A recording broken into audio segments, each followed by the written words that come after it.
আজ আমাদের সঙ্গে অতিথি হিসেবে অনলাইনে যুক্ত আছেন আজকের পত্রিকার সম্পাদক অধ্যাপক ডক্টর গোলাম রহমান এবং ঢাকা বিশ্ববিদ্যালয় ইসলামের ইতিহাস ও সংস্কৃতি বিভাগের অধ্যাপক ডক্টর এম সিদ্দিকুর রহমান খান। দুজনকে স্বাগত জানাচ্ছি। অধ্যাপক সিদ্দিকুর রহমান খান, যদি আপনাকে দিয়ে শুরু করি বাজেটের আলোচনা, কারণ এখনো প্রস্তাবিত বাজেটে চুলচেরা বিশ্লেষণ চলছে। রাজনৈতিক দলগুলো যেমন বাজেট কেমন হলো সেগুলো নিয়ে বক্তব্য রাখছেন, এক ধরনের মতামত বিশ্লেষণ তুলে ধরছেন, পাশাপাশি বিভিন্ন গবেষণা প্রতিষ্ঠান যেমন টিআইবি, সুজন বা অন্যান্য যারা সংস্থা সিপিডির মতো আছে তারাও বাজেটের আরেক ধরনের ব্যাখ্যা দিচ্ছে। সেই সঙ্গে ব্যবসায়ী যেই সংগঠনগুলো আছে বিজিএমইএ, বিকেএমইএর মতো, এফবিসিসিআর মতো, তারাও বাজেটের একরকম ব্যাখ্যা দিচ্ছে। সার্বিক দৃষ্টিতে কেমন হলো বাজেট আপনার কাছে? ধন্যবাদ আপনাকে এবং আমার সাথে আজকে যুক্ত আছেন আমাদের শ্রদ্ধেয় গোলাম রহমান স্যারকে শুভেচ্ছা জানাচ্ছি এবং যারা এই অনুষ্ঠান দেখছেন সবাইকে শুভেচ্ছা। আপনি যেটা বলেছেন যে গত 6 জন অর্থমন্ত্রী আমাদের 2024-25 অর্থ বছরের জাতীয় বাজেট তিনি উপস্থাপন করেছেন এবং আমরা জানি যে দেশে এখন একটা অর্থনৈতিক সংকট চলছে এবং সেই সংকটের মধ্যেই যে বাজেটটি উপস্থাপিত হয়েছে সরকারের পক্ষ থেকেও বলা হচ্ছে এবং আমরাও দৃশ্যত দেখছি যে এটি একটা মানে অন্যান্য বারের তুলনায় একটু ছোট আকারের বাজেট, প্রায় 8 লক্ষ কোটি টাকার বাজেট উপস্থাপিত হয়েছে এবং এই বাজেটে আমরা ইতিমধ্যেই জেনেছি যে প্রায় 5 লক্ষ কোটি টাকার বেশি রাজস্ব আয় ধরে 2 লক্ষ কোটি টাকারও বেশি 2 লক্ষ 56 কোটি টাকা ঘাটতি ধরে এই বাজেটটি উপস্থাপিত হয়েছে। ইতিমধ্যে এই বাজেটকে কেন্দ্র করে আমাদের যারা স্টেক হোল্ডার আছেন, আমাদের যে সমস্ত কি বলে রাজনৈতিক দলগুলো আছেন, ক্ষমতাসীন সহ বিরোধী রাজনৈতিক দলগুলো, চিরাচরিত নিয়ম অনুযায়ী তারাই আমরা দেখতে পাচ্ছি যে এই বাজেট সম্পর্কে তারা তাদের প্রতিক্রিয়া ব্যক্ত করছেন এবং বাংলাদেশের অন্যতম প্রধান বিরোধী রাজনৈতিক দল বিএনপি আগামীকাল তারা আনুষ্ঠানিকভাবে একটি সংবাদ সম্মেলনের মাধ্যমে এই বাজেট সম্পর্কিত তাদের প্রতিক্রিয়া ব্যক্ত করবেন, বাজেট সম্পর্কে তাদের মূল্যায়ন তুলে ধরবেন। তবে ইতিমধ্যেই বিএনপির নেতারা, আজকে যেটা আপনাদের খবরেই দেখলাম, মির্জা ফখরুল ইসলাম আলমগীর সহ অন্যান্য নেতারা তাদের বক্তব্যের মধ্য দিয়ে বাজেট সম্পর্কে প্রতিক্রিয়া ব্যক্ত করছে। সরকারের পক্ষ থেকে এটাকে একটা গণমুখী এবং অর্থনৈতিক সংকট বিমোচনের একটা উপযোগী বাজেট হিসাবে এটা বলা হচ্ছে এবং আওয়ামী লীগের সাধারণ সম্পাদক তিনি আজকে এই বক্তব্যটি জোরালোর সাথে বলেছেন। বাজেট সম্পর্কিত মানে আমাদের এই রাজনৈতিক দলগুলোর যে প্রতিক্রিয়া, এর বাইরেও আমাদের যে সমস্ত গবেষণা প্রতিষ্ঠান আছে যেমন সিপিডি, তারপরে টিআইবি আপনি একটু বলেছেন, তারপরে আমাদের যে সমস্ত সংগঠনগুলো আছে, ব্যবসায়ী সংগঠনগুলো আছে, তারা কিন্তু নিজেদের জায়গা থেকে ইতিমধ্যেই তাদের প্রতিক্রিয়া ব্যক্ত করেছেন এবং গতকাল অর্থমন্ত্রী মহোদয়ের যে বাজেট উত্তর সাংবাদিক সম্মেলন, সেই সম্মেলনেও আমরা দেখেছি যে গণমাধ্যম কর্মীরা, বিশেষ করে ইকোনমিক রিপোর্টার্স ফোরামের যে সাংবাদিক বৃন্দ আছেন, তারাও অর্থমন্ত্রীর কাছে এই বাজেট নিয়ে নানা রকমের প্রশ্ন তারা উত্থাপন করেছেন।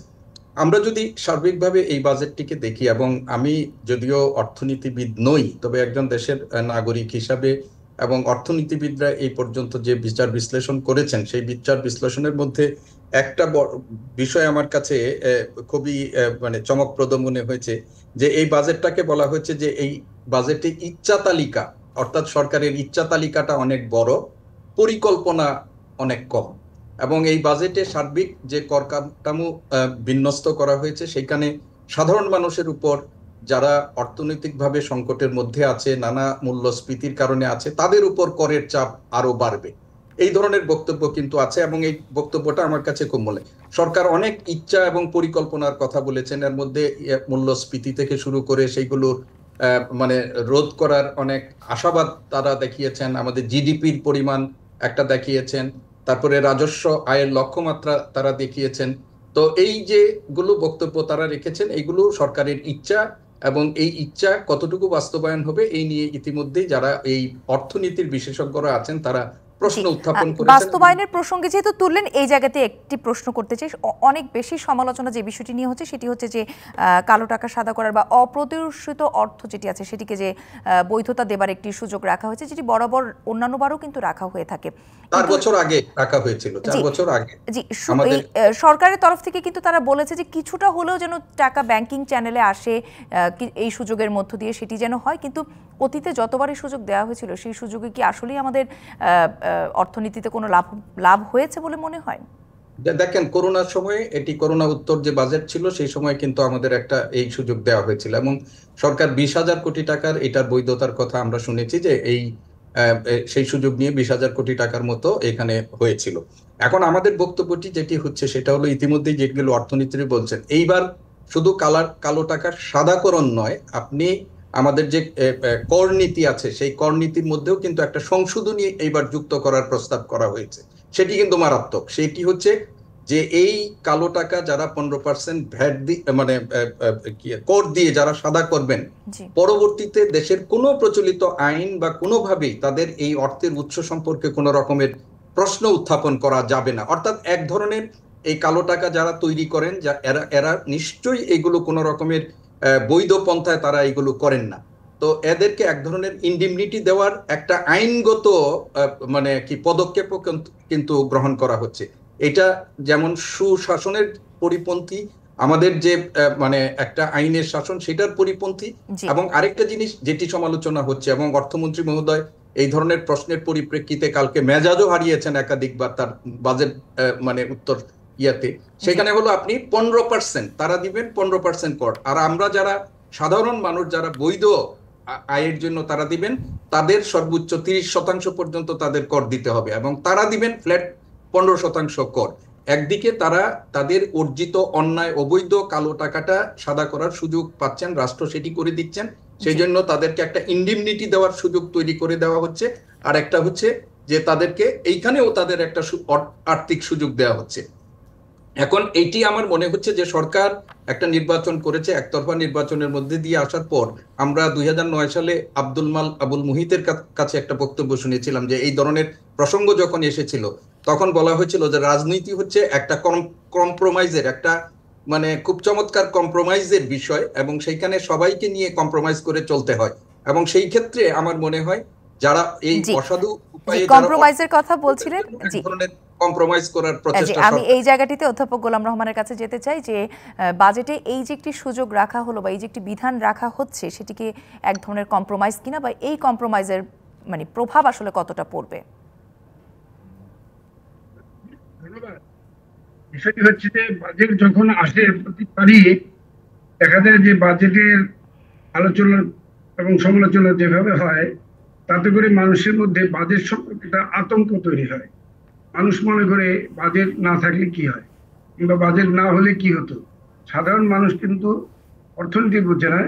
তারা বুঝে যে বাজার মূল্যের কি পরিবর্তন হচ্ছে, কোন জিনিসের দাম বাড়ছে কিংবা কমছে, তার উপর কতটা করের বোঝা নতুন করে চাপছে, সেইভাবে তারা চিন্তা করে। সেই জন্য বাজেটকে সাধারণ মানুষ সবসময় মনে করে যে বাজেটটা তাদের পক্ষে যায় না। সাধারণভাবে হয়তো কোনো কোনো পেশা পেশা গোষ্ঠী কিংবা কোনো কোনো ব্যবসায়ী মহল তাদের পক্ষে যায়। এসব কারণে বাজেট নিয়ে একটা আতঙ্কমূলক অনুভূতি আছে মানুষের, বাংলাদেশের মানুষের। আমরা এই এই অবস্থা থেকে পরিত্রাণ পাবো আমরা জানি না, কিন্তু আন্তর্জাতিকভাবে বিশ্ব বাজার অর্থনীতিতে যেভাবে অর্থনীতির লাগাম টানা খুব কঠিন হয়ে যাচ্ছে, সেখানে বাংলাদেশও খুব বিচ্ছিন্ন কোনো দ্বীপ দেশ নয় যে বাংলাদেশ আলাদাভাবে তার অর্থনীতি বিশ্বের অর্ডারের ওয়ার্ল্ড অর্ডারের বাইরে তারা চলতে পারে, এটা মনে করার কোনো কারণ নেই। তবে এটা ঠিক যে এই বাজেটে নতুন ভাবে মানুষকে কিংবা জনগণকে অর্থনৈতিকভাবে পরিত্রাণ দেওয়ার কোনো সুযোগ আছে বলে মনে করা হচ্ছে না। কারণ হচ্ছে যে বিভিন্ন প্রতিষ্ঠান যেভাবে দেখছে বাজেটটিকে সমালোচনার দৃষ্টিতে, তাতে করে দেখা যায় যে গতানুগতিক ভাবে বাজেটে নতুন করের যে জাল ধরানো হয়েছে, এবং এই জাল বলা হচ্ছে এই জন্যে যে করের পরিধি অনেক বাড়ানো হয়েছে, এবং এই করের পরিধির কারণে সাধারণ মানুষের নাভিশ্বাস ঘটবে। কারণ হচ্ছে যে কর আসলে যারা দেবেন সেই কর তারা আবার উল্টো পথে অপরের কাছ থেকে সেটা আদায় করবেন কোনো না কোনো ভাবে। সুতরাং এই করের যে ইম্প্যাক্ট সেটা সাধারণ মানুষের উপরই পড়ে, এবং এই এই এই ইম্প্যাক্ট এত বেশি পড়বে যে যাতে করে দ্রব্যমূল্য আরো বৃদ্ধি পাওয়ার সম্ভাবনা হবে, এবং তাতে করে অন্যান্য সবকিছুই দুর্মূল্য হয়ে যাওয়ার একটা আশঙ্কা আছে। তবে যদিও অর্থমন্ত্রী বলেছেন যে বছর শেষে মূল্যস্ফীতি কমে আসবে, তিনি আশাবাদ ব্যক্ত করেছেন, এবং এই আশাবাদ ব্যক্ত করার যৌক্তিক কতখানি কারণ আছে এটা বলা খুব মুশকিল। তবে উনি মনে করেন যে একটা যদি এই কর ব্যবস্থা যদি সহনীয় হয়ে ওঠে তখন মানুষ এটাকে সামলে নেবে, এবং এতে করে এক ধরনের মানুষের হয়তো এটা এটা সয়ে যাওয়া কিংবা বয়ে বেড়ানোর মতো তাদের একটা সামর্থ্য আসবে। এদিকে নতুন কোনো ইঙ্গিত নেই মানুষের মানে কর থেকে পরিত্রাণ পাওয়ার কিংবা মানবিক সুবিধা অর্জনের যে সুবিধাটা সেগুলো অর্জনের খুব বেশি সুযোগ আছে বলে এই বাজেটে তেমন লক্ষণ দেখা যাচ্ছে না। জি, একদিকে সাধারণ মানুষের একেবারে সাধারণ ক্যাটাগরির মানুষের যে স্বস্তির কথাগুলো বলছিলেন, যে প্রত্যাশা থাকে আবার একদিকে ভয়ও থাকে, সেটি তো আপাত দৃষ্টিতে মনে হচ্ছে না। কিন্তু অন্যদিকে এই যে যেই অপ্রদর্শিত আয়ের বৈধতা 15% কর দিয়ে করা যাবে সেটি নিয়েও তো অনেক সমালোচনা হচ্ছে। তার মানে কালো টাকা সাদা করার যে বিষয়টা সেটা হয়তো কোনো কোনো সেক্টরকে হয়তো এক ধরনের প্রণোদনা দেওয়ার মতো তাদেরকে সুবিধা দেওয়ার সুযোগ দেওয়া হচ্ছে।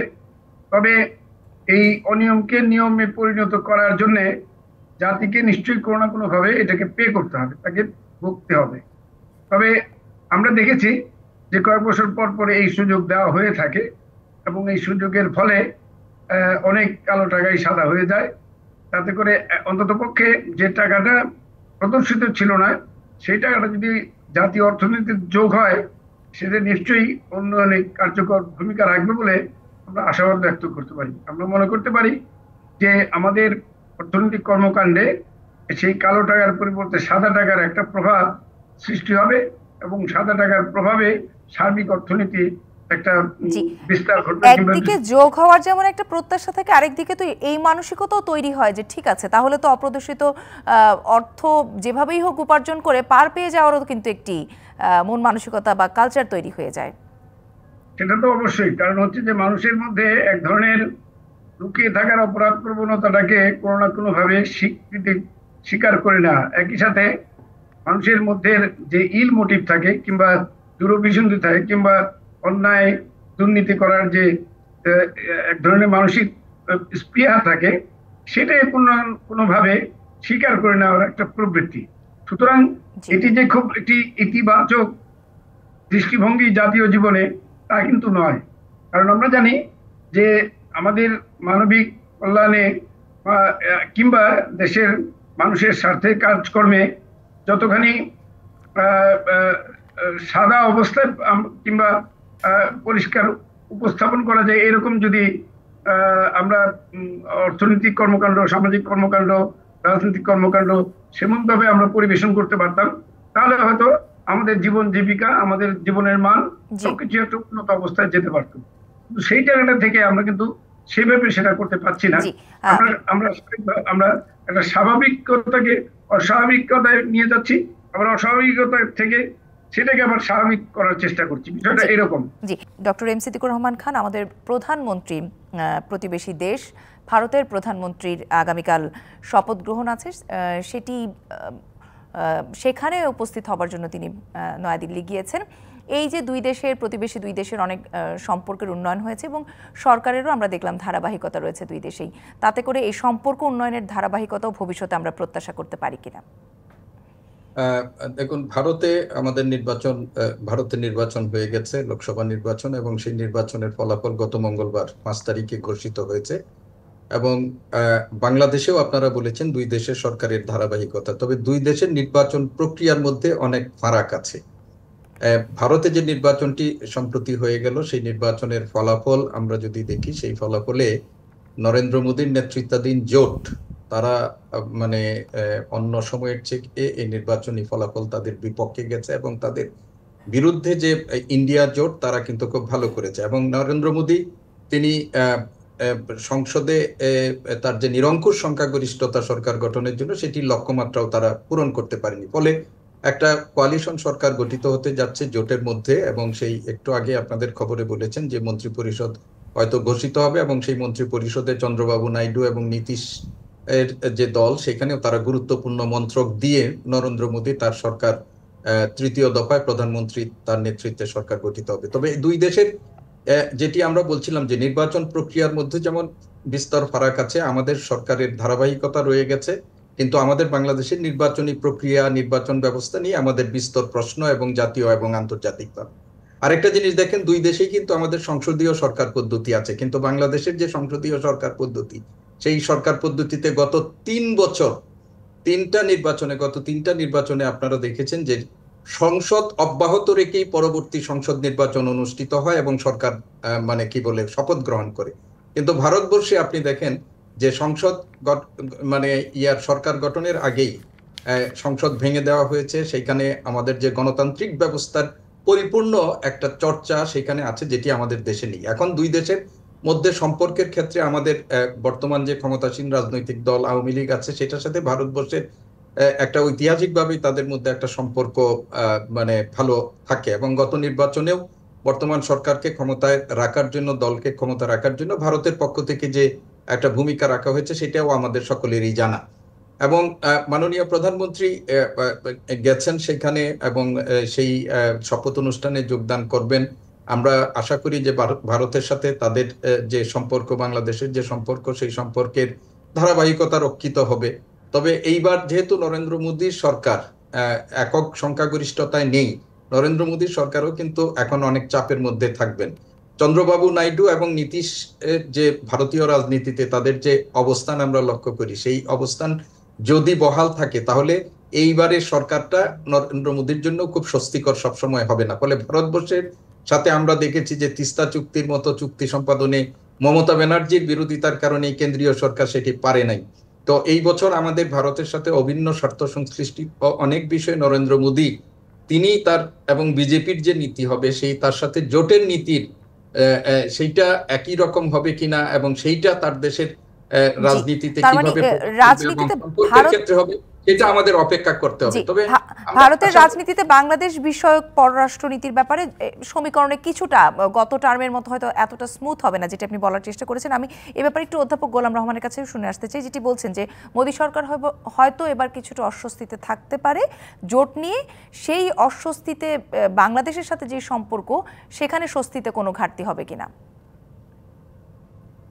মনে হয় যে আগের তুলনায় বাংলাদেশের সাথে সম্পর্ক আর একটু বেশি মধুর কিংবা ভালো হওয়ার সম্ভাবনা রয়েছে। কারণ হচ্ছে এখন মোদী সরকার এক ধরনের রাজনৈতিক চাপে তিনি একটা সুশাসন ব্যবস্থাটা অনেক বেশি প্রায়োরিটি দিয়ে করার চেষ্টা করবেন। কারণ দেশের অভ্যন্তরীণ রাজনীতিতে তারা যেভাবে কাজ করবেন, একই সাথে বৈশ্বিক এবং যে প্রতিবেশীদের সাথে সম্পর্ক রক্ষা করা, এবং একই সাথে অন্যান্য মানবিক দৃষ্টিভঙ্গির কারণে অন্যান্য যে সমস্ত ক্ষেত্র যেখানে ভারত বড় ধরনের ভূমিকা পালন করতে পারে, সেখানে নিশ্চয়ই মাননীয় প্রধানমন্ত্রী মোদী তিনি নিশ্চয়ই নতুন ভাবে চিন্তা করবেন যে তার যে আগে তার পূর্বেকার যে কার্যক্রম কিংবা যেভাবে তিনি দেশ পরিচালনা করেছেন, সেখান থেকে নিশ্চয়ই আরো রেশনাল, আরো বেশি যৌক্তিক ভাবে তিনি কাজ করার প্রচেষ্টা নেবেন বলে আমি বিশ্বাস করি। কারণ হচ্ছে যে বাংলাদেশ ভারতের সম্পর্ক একটি ঐতিহাসিক সম্পর্ক এবং সাংস্কৃতিক, অর্থনৈতিক, রাজনৈতিক সব দিক থেকে অনেক গভীর সম্পর্ক বিদ্যমান। একই সাথে অন্যান্য যে প্রতিবেশী দেশগুলো আছে তাদের সাথে ভারতের সম্পর্ক বিদ্যমান, কিন্তু ভিতরে এক ধরনের রক্তক্ষরণ আছে, ভিতরে এক ধরনের অসন্তোষ আছে, এবং প্রতিবেশী রাষ্ট্রগুলো বিশ্বের বিভিন্ন দেশের বিভিন্ন বড় দেশের সাথে আয়তনগত ভাবে ছোট দেশগুলো আমরা দেখি যে এক ধরনের টানাপোড়েনের মধ্যেই তাদের চলতে হয়। এই যে টানাপোড়েন প্রতিবেশীদের সাথে, এইটা কিন্তু শুধু ভারত, বাংলাদেশ কিংবা নেপাল, শ্রীলঙ্কা এটা ভাবলে হবে না। সার্বিকভাবে বিশ্ব পরিবেশ পরিস্থিতিতে যেভাবে চিন্তা করতে হয় সেভাবেই চিন্তা করতে হবে। সুতরাং আজকে বাংলাদেশের মাননীয় প্রধানমন্ত্রী এই শপথ গ্রহণ অনুষ্ঠানে অংশগ্রহণ করার মানে উপস্থিত হওয়ার জন্য তিনি গিয়েছেন, এই যে জেস্টার, এটা আমার মনে হয় অত্যন্ত একটি রাজনৈতিক ভাবে একটি ম্যাচিউর একটি সিদ্ধান্ত, এবং সেখানে তিনি যথোপযুক্ত মানে পদক্ষেপ নিয়েছেন। একই সাথে ভারতের সাথে বাংলাদেশের যে আন্তরিক সম্পর্ক, ঐতিহাসিক সম্পর্ক, রাজনৈতিক সম্পর্ক, সেটাও পুনর্ঘোষিত হলো। এটি এটি মনে করা আছে।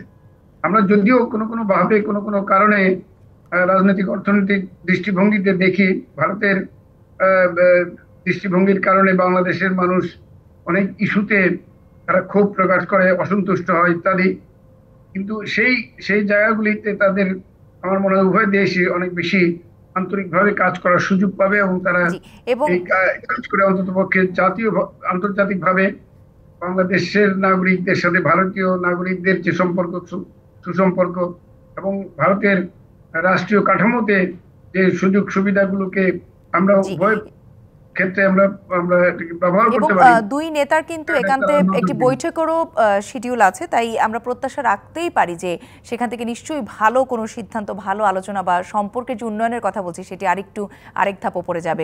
একটা উদাহরণ দেওয়া যায় এরকম, যে একটা সময় ছিল যখন ভারতের ভিসা নেওয়ার জন্য একটা সময় ছিল যে 2 দিনের মধ্যে ভিসা পাওয়া যেত, কিন্তু এখন দেখা যায় কয়েক সপ্তাহ লেগে যায় একটা ভারতের ভিসা নেওয়া। এই যে টেকনিক্যাল যে সমস্যাগুলো, এগুলো তারা দৃষ্টি দিবেন বলে আমার বিশ্বাস। কারণ হচ্ছে যে বাংলাদেশের প্রচুর লোকজন যারা চিকিৎসার জন্য, বিভিন্ন কর্মকাণ্ডের জন্য তারা ভারত যায়, এবং চিকিৎসার জন্য তো একটা অত্যন্ত মানবিক আবেদনের ব্যাপার আছে, সেই জায়গাগুলিও তাদের দেখা উচিত। আপনি যতটুকুই বলেছেন, নিশ্চয়ই যখন দুই দেশের এই ধরনের আলোচনার টেবিল বা ক্ষেত্র তৈরি হবে তখন নিশ্চয়ই গুরুত্বপূর্ণ বিষয়গুলো অবশ্যই উঠে আসবে। নেত্রকোনাতে জঙ্গিদের আস্তানার সন্দেহে একটি খামার বাড়ি যেখানে আছে নির্জন জায়গায়, সেই জায়গাটিকে আইনশৃঙ্খলা বাহিনী ঘিরে রেখেছে এবং বেশ কিছু সন্দেহজনক জিনিসপত্র উদ্ধার করেছে। ধারণা করা হচ্ছে যে সেখানে হয়তো জঙ্গি আস্তানা থাকলেও থাকতে পারে, বা এই ধরনের এখনো পুরো ব্যাপারটি পরিষ্কার নয়। আমরা দেখেছিলাম যে একেবারে জঙ্গি মুক্ত বা এই ধরনের তৎপরতাগুলো আইন শৃঙ্খলা বাহিনীর তৎপরতা অনেক কমে এসেছিল, কিন্তু আমরা কমে আসলে মনে করলেও এই ধরনের ঘটনাগুলো কি মনে করিয়ে দেয় যে এসব তৎপরতা আসলে একেবারে থেমে যায়নি? দেখুন, বাংলাদেশে প্রতিনিয়তই আমাদের নতুন নতুন খবরের উপাদান সংযুক্ত হয়। আমরা যখন বেনজির ইস্যু নিয়ে কথা বলছি, আজিজ ইস্যু নিয়ে কথা বলছি, তারপর জেনারেল আজিজ ইস্যু নিয়ে, আনোয়ারুল আজিম ইস্যু নিয়ে, এবং সাম্প্রতিক সময়ে আমরা বাজেট নিয়ে যখন খুব বড় রকমের আলোচনা চলছে, সেই সময় আমাদের সংবাদের আরেকটা নতুন উপাদান হলো নেত্রকোনাতে জঙ্গি আস্তানা। আমরা দেখলাম যে নেত্রকোনা সদর উপজেলায় ঢাকা মানে প্রকৌশল বিশ্ববিদ্যালয় অর্থাৎ ডুয়েটের একজন শিক্ষক অধ্যাপক ডক্টর আব্দুল মান্নানের একটা দ্বিতল বাড়ি, সেই বাড়িটা পুলিশ ঘিরে রেখেছে, এবং পুলিশের পক্ষ থেকে বলা হচ্ছে যে তারা গোয়েন্দা তথ্যের ভিত্তিতে তারা মনে করছেন যে এখানে একটা জঙ্গি আস্তানা আছে। এবং ইতিমধ্যেই পুলিশের পক্ষ থেকে দাবি করা হয়েছে যে বাড়িটির ভেতরের নিচতলা থেকে তারা একটা ভারতীয় পিস্তল সহ কিছু গোলাবারুদ এবং অন্যান্য প্রশিক্ষণ সরঞ্জামাদি আবিষ্কার মানে উদ্ধার করেছেন। এখন বাংলাদেশে আমরা সবসময় শুনতে পাচ্ছি যে জঙ্গিবাদের বিরুদ্ধে আমাদের তো একটা 0 টলারেন্স নীতি ঘোষণা হয়েছে, এবং সেই অনুযায়ী জঙ্গি তৎপরতা নিধনের জন্য সর্বাত্মক চেষ্টা আমরা লক্ষ্য করি। তবে মাঝে মধ্যে আমাদের রাজনীতিতে যখন খুব উন্মাতাল একটা অবস্থা থাকে, সেই সময় আমরা দেখি যে এই ধরনের ঘটনারও হয়।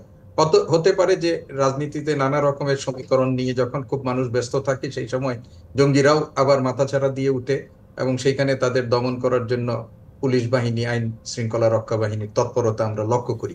তবে আপনি যেটি বলেছেন যে আমরা যেভাবেই দাবি করি না কেন, বাংলাদেশ এবং ইয়াতে যে জঙ্গি তৎপরতা একেবারে নির্মূল হয়ে গেছে সেটা ভাবার কোনো কারণ নেই, এবং এই ধরনের জঙ্গিদের কার্যক্রম মাঝে মধ্যেই আমরা শুনতে পাই। এখন নেত্রকোনায় কোন ধরনের এবং কারা এই তৎপরতায় জড়িত আছে এখনো যেহেতু কাউকে গ্রেপ্তার করা যায়নি, এবং আইন শৃঙ্খলা রক্ষাকারী বাহিনীর পক্ষ থেকেও স্পষ্ট করে কোনো বক্তব্য এখন পর্যন্ত আমরা পাইনি, ফলে এখন এটা মানে বলা মুশকিল যে এইখানে জঙ্গিরা আবার মানে কারা, কোন গোষ্ঠী। বাংলাদেশে বিভিন্ন জঙ্গি গোষ্ঠীর কথা আমরা জানি যে সেখানে তৎপরতা চালায়, কারা সেটাও এখনো আমাদের কাছে নিশ্চিত নয়। তবে আমরা মনে করি যে যে ধরনেরই হোক আইন শৃঙ্খলার আর অবনতি ঘটাতে পারে বা আমাদের সেই ধরনের বিরুদ্ধে তো কঠোর ব্যবস্থা নিতেই হবে, এবং সেটা নিলেই মানুষের মধ্যে এক ধরনের জি স্বস্তি আসবে। অধ্যাপক সিদ্দিকুর রহমান, আপনি যেই প্রসঙ্গটির দিকে ইঙ্গিত করার চেষ্টা করেছিলেন, আমাদের সঙ্গে অধ্যাপক গোলাম রহমান আছে। তিনি গণমাধ্যমের শিক্ষকও, আবার এখন পত্রিকার সম্পাদকও, মানে গণমাধ্যমের সাথেই আসলে তার সমস্ত উঠা বসা। এই যে উনি বলছিলেন সিদ্দিকুর রহমান খান, যে বড় বড় ইস্যুগুলো যখন আমাদের সামনে চলে আসে তখন পাবলিকের মনোযোগ হয়তো কিছুটা ডাইভার্ট করার জন্য হয়তো এই ধরনের কিছু নতুন উপাদান গণমাধ্যমে হয়তো সংযুক্ত হলেও হতে পারে। ব্যাপারটা কি আসলেই তাই, নাকি যেটি বলছিলাম যে জঙ্গিদের তৎপরতা একেবারে হয়তো নির্মূল হয়ে যায়নি, মাঝে মাঝে তারা মাথাচাড়া দিয়ে ওঠার চেষ্টা করে? কোনটা? বিষয়টি হচ্ছে, বৃক্ষ তোমার নাম কি, ফলে পরিচয়। এখন আমরা তো ফল দেখতে হবে, নইলে তো আর পরিচয়টা এটাকে স্যাটিসফ্যাক্টরি অ্যান্সার কিংবা রিপ্লাই হিসেবে আমরা গ্রহণ করতে পারবো না। বিষয় হচ্ছে যে এক ধরনের জঙ্গি তৎপরতা দেশে কম বেশি আছে, কোথাও কোথাও হঠাৎ হঠাৎ এর পরিচয় পাওয়া যায়, মাঝে মাঝে পুলিশি কর্মকাণ্ডে বেরিয়ে আসে। একেবারে সবকিছু নিশ্চিদ্র হয়ে গেছে, যে সমাধান হয়ে গেছে এরকম মনে করার খুব কারণ নেই। কারণ হচ্ছে যে আপনাকে মনে রাখতে হবে যে যতক্ষণ পর্যন্ত আন্তর্জাতিক ভাবে এগুলোকে কোনো না কোনো ভাবে সহায়তা করা হচ্ছে, ততক্ষণ পর্যন্ত এইসব কর্মকাণ্ড চলতেই থাকবে। সুতরাং এখানে একটা ফরেন মানি, ফরেন এক ধরনের অ্যাসিস্ট্যান্স, এগুলো কিন্তু অস্বীকার করা যাবে না। এগুলো কম বেশি আছে কোথাও কোথাও, এবং দেশের অভ্যন্তরে নানান ধরনের চিন্তা চেতনা, রাজনৈতিক আদর্শ, এগুলোর তো নানান ধরনের সমাবেশ আছে। এখন সবাই যে একেবারে একমতে এক পথে চলবে সেটাও আশা করা যায় না।